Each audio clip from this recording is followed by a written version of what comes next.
সংবাদ আর দায়িত্বশীল অনুষ্ঠান নির্মাণের স্বীকৃতি হিসেবে বাগেরহাটে উৎসবমুখর পরিবেশে উদযাপিত হয়েছে মাছরাঙা টেলিভিশনের ১৫ বছর পূর্তি।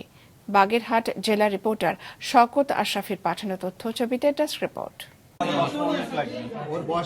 গেল ৩০শে জুলাই ১৫ বছর পেরিয়ে ১৬ বছরে পদার্পণ করল দেশের অন্যতম জনপ্রিয় মাছরাঙা টেলিভিশন। এই উপলক্ষে বাগেরহাট প্রেস ক্লাব মিলনায়তনে প্রশাসনিক ঊর্ধ্বতন কর্মকর্তা, শিক্ষাবিদ, সাংবাদিক, রাজনৈতিক ও সামাজিক সংগঠনের প্রতিনিধিদের অংশগ্রহণে অনুষ্ঠিত হয় আলোচনা সভা। সভায় বক্তারা বলেন, সংবাদের নিরপেক্ষতা, সামাজিক দায়বদ্ধতা এবং ব্যতিক্রমী অনুষ্ঠানমালার মাধ্যমে মাছরাঙা টেলিভিশন দর্শকদের আস্থা অর্জন করেছে।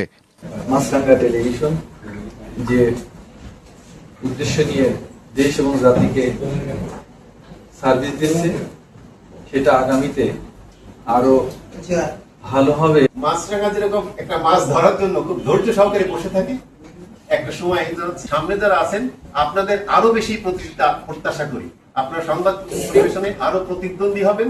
পরে জেলার বিভিন্ন প্রতিষ্ঠানে ফলদ ও ঔষধি গাছের চারা বিতরণ করা হয়। মাছরাঙা টেলিভিশন একটা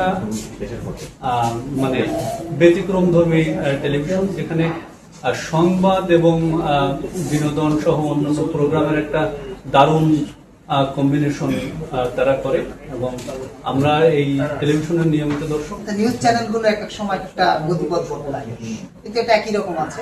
তবে দেশের খবরের সময়টা মনে একটু কম, কারণ আপনারা জানেন যে টেলিভিশন চ্যানেলগুলো মূলত দেশের জেলা নিউজের উপর নির্ভর করে তার বেসটা তৈরি হয়। মাছরাঙা হারিয়ে যেতে বসছে, সেই সিম্বলটা মাছরাঙা টেলিভিশন আনছে, যে আমাদের যে ঐতিহ্য, এই মাছরাঙা টেলিভিশন আমার কাছে মনে হয় সেই ঐতিহ্যকে ধরে রাখার চেষ্টা করতেছে।